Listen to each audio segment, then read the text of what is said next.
بسم اللہ الرحمن الرحیم۔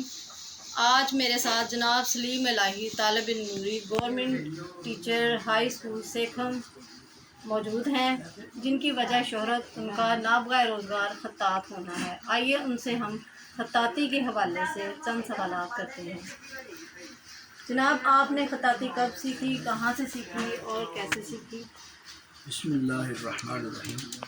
میں اپنی بات کا آغاز حضرت سیدنا علی المرتضیٰ رضی اللہ تعالیٰ عنہ کی مبارک قول سے کرتا ہوں۔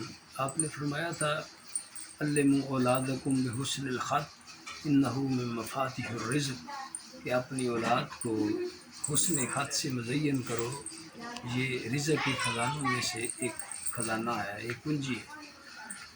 تو میرے والد محترم بھی بہت اچھا لکھ لیتے تھے، اس لیے میرا ذوق بھی دوران طالب علمی خطاطی کی طرف مائل رہا، جبکہ باقاعدہ میں نے خطاطی کا آغاز 1985 سے کیا۔ مجھے یاد ہے کہ جب میں 8ویں جماعت میں پڑھتا تھا تو میرے استاد محترم مجھ سے اپنے پیروں کے عرس کے اشتہار لکھوایا کرتے تھے، اور اس وقت چونکہ میں کسی استاد کے حضور حاضر نہیں ہوا تھا، میں اپنے ذوق کے مطابق جس طرح بہتر لکھ سکتا تھا میں لکھ کے ان کو دے دیتا تھا۔ تو جب میں نے میٹرک کا امتحان دیا تو میرے استاد محترم کہنے لگے کہ آپ کا خط اچھا ہے، لہٰذا آپ کسی خطاط کے پاس جائیں اور باقاعدہ اس کے اصولوں کے مطابق خطاطی سیکھیں۔ تو ان کے فرمان کے مطابق چونکہ میں نے قرآن کریم کی مقدس تعلیم بھی انہی سے حاصل کی تھی، اور یہ فن تھا خطاطی کا جو ان کے کہنے پر، ان کے فرمان کے مطابق، یہ ہمارے پاس ایک علاقہ تھا بھڈن کے، وہاں میں روزانہ جایا کرتا تھا، اور وہ میرے استاد محترم غلام مصطفیٰ صاحب امام مسجد تھے، اور وہ مجھے بڑے پیار سے، بڑی محبت سے مجھے فن خطاطی کی تعلیم دیتے تھے، اور یہ 1984-85 کا زمانہ تھا۔ تو باقاعدہ میں نے 85 سے پیشے کے طور پر خطاطی کا کام شروع کیا، جو الحمدللہ اس وقت تک جاری ہے۔ آج کل کے نوجوانوں، اسکول، کالج، یونیورسٹی کے اسٹوڈنٹس جن کی لکھائی اچھی نہیں ہے، ان کو آپ کو میسیج دینا چاہیں گے؟ آج کل کے طالب علم وہ کسی اسکول کے ہوں یا کالج کے ہوں، چاہتے تو ہیں کہ ہمارا لکھا ہوا سب کو اچھا نظر آئے، مگر اس کے لیے محنت کرنی پڑتی ہے، اور طالب علم جو ہیں وہ جدت پسند ضرور ہیں، مگر وہ کچھ کام سے تزاحل برتتے ہیں، اور یہ ایسا کام ہے جس کے لیے باقاعدہ وقت نکالنے کی ضرورت ہے۔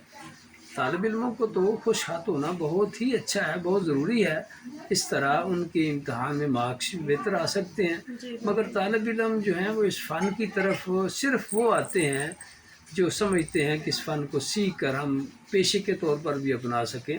صرف طالب علم، ہاں میرا یہ طریقہ ہے کہ جو بھی طالب علم اس کمی کا اظہار کرتے ہیں میں ان کو رہنمائی دیتا ہوں اور ان کو لکھنا سکھاتا ہوں۔ جہاں تک طالب علموں کا تعلق ہے، اس کی طرف مائل ہونا، چونکہ یہ کام وقت مانگتا ہے اور طالب علم کے پاس وقت نہیں ہے، اس لیے وہ اس فن کو سیکھنے میں ذرا سال سے کام لیتے ہیں۔ اگر وہ روزانہ کو آدھا گھنٹہ بھی وقت نکالیں اور اس کے لیے مشق کریں تو بہت ممکن ہے کہ ان کا خط بھی بہتر ہو جائے۔ یعنی اس کے لیے مسلسل لکھنا، لکھتے رہنا، بلکہ کسی نے کہا تھا، آپ نے بڑا اچھا نقطہ اٹھایا، کسی نے کہا تھا گر تم ای خواہی کے باشی خوش نویس، میں نویسو میں نویسو میں نویس۔ اگر تم اپنے خط کو بہتر بنانا چاہتے ہو تو اس کا صرف یہی حل ہے کہ لکھتے رہیں، لکھتے رہیں، لکھتے رہیں، اور یقیناً لکھنے سے، خط والے قلم کے ساتھ لکھنے سے خط جو ہے وہ خود بخود ہی بہتر ہونا شروع ہو جاتا ہے۔ جی بالکل۔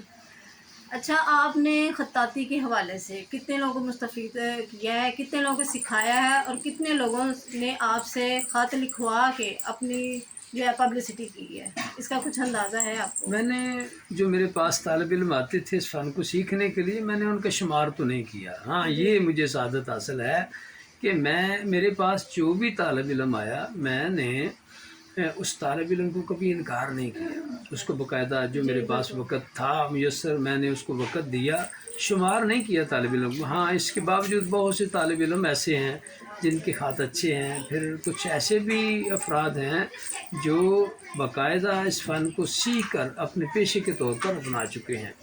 ان میں سے وہ مرید کے میں بھی ہیں، کاموں کے میں ہیں، کچھ اور بھی علاقوں میں ہیں کسی ایسے طالب۔ مشہور خطاط جو آپ کا اسٹوڈنٹ ہو اور وہ نام پا چکا ہو آپ کی ہاں، طرح جو وہ ایک نوجوان ہے محمد رمضان، ہے؟ جی جی جو پچھلے الیکشن میں بطور ایم پی اے بھی امیدوار تھا، ماشاء اللہ۔ کامیاب تو وہ نہیں ہو سکا۔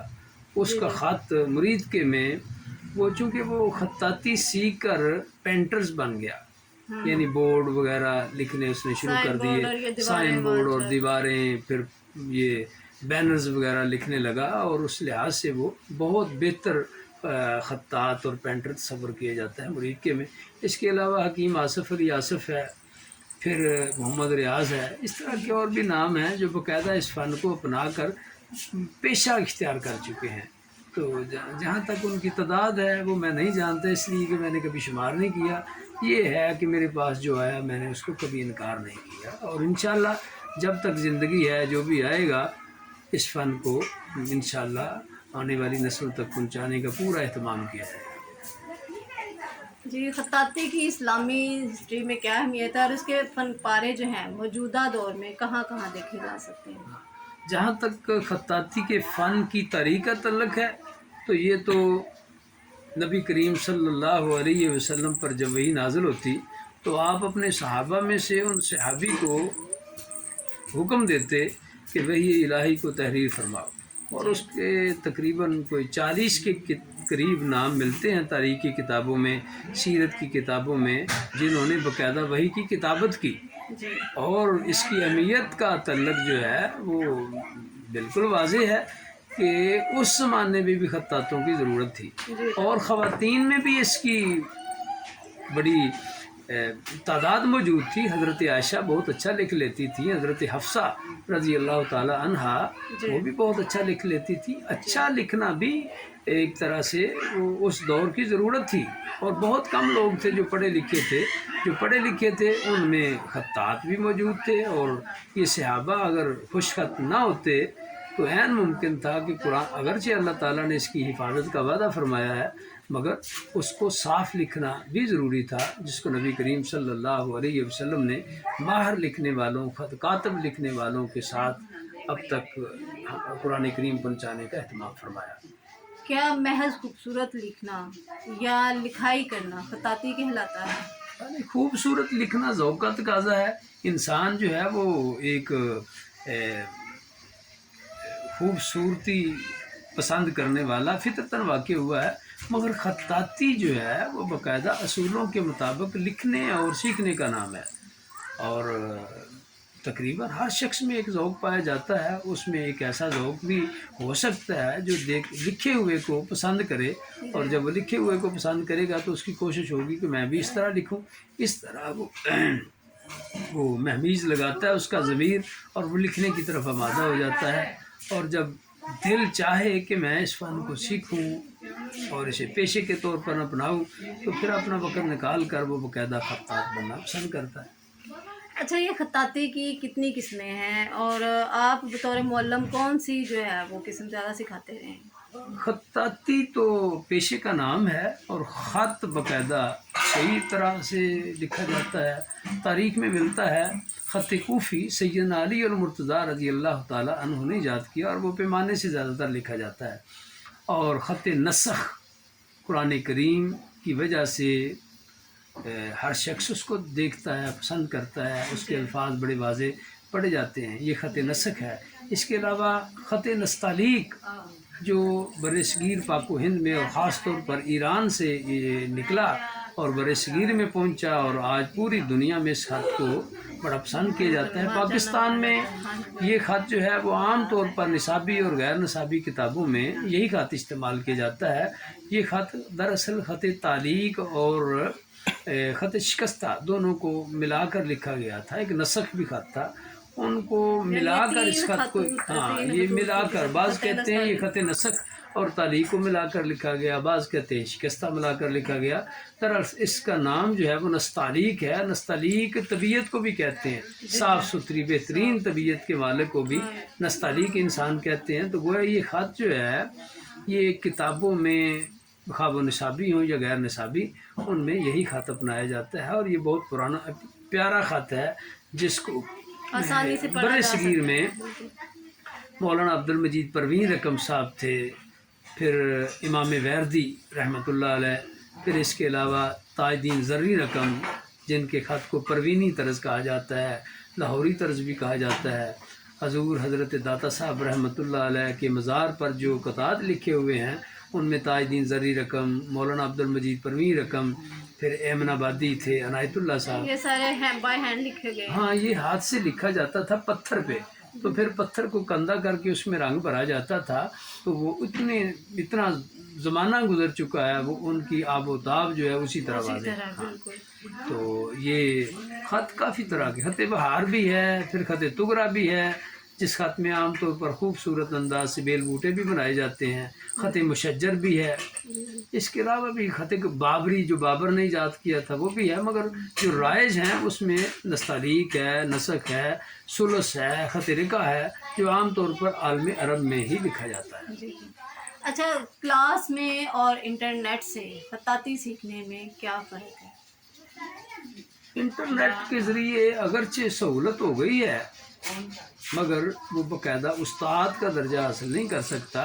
خطاطی باقاعدہ استاد سے سیکھی جاتی ہے۔ استاد کو لکھتے وقت طالب علم قلم کی حرکت دیکھتا ہے اور پھر اس حرکت سے وہ کچھ اخذ کرتا ہے، پھر اسی کے مطابق وہ لکھنے کی کوشش کرتا ہے۔